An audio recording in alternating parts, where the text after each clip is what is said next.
ನಂಜನಗೂಡು ತಾಲೂಕಿನಲ್ಲಿ ಮಲ್ಲಿಗಮ್ಮ ಎಂಬುವವರು ಡಿಸೆಂಬರ್ 30, 2023ರಲ್ಲಿ ಮೈಸೂರು ಮೂಲದ ಜನಸ್ಮಾಲ್ ಎಂಬ ಖಾಸಗಿ ಫೈನಾನ್ಸ್ಗೆ ವಾಸದ ಮನೆಯ ಪತ್ರ ನೀಡಿ 5 ಲಕ್ಷ ಸಾಲ ಪಡೆದಿದ್ದರು.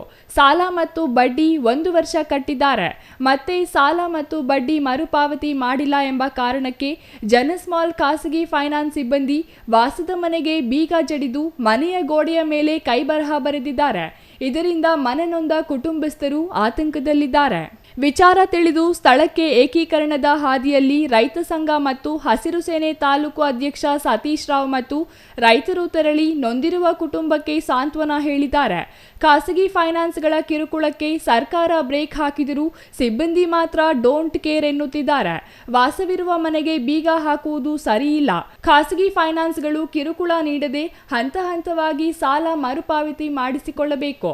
ಈ ರೀತಿ ಮನೆಗೆ ಬೀಗ ಹಾಕಿ ಕುಟುಂಬಸ್ಥರನ್ನು ಹೊರದಬ್ಬುವುದು ಸರಿಯಲ್ಲ. ಕೂಡಲೇ ಜನಸ್ಮಾಲ್ ಖಾಸಗಿ ಫೈನಾನ್ಸ್ ವಿರುದ್ಧ ಸಂಬಂಧಪಟ್ಟ ಅಧಿಕಾರಿಗಳು ಸೂಕ್ತ ಕಾನೂನು ಕ್ರಮ ಕೈಗೊಳ್ಳಬೇಕು.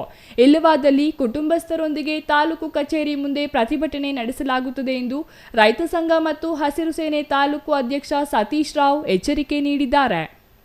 Kumar, CTV news, Nanjangud.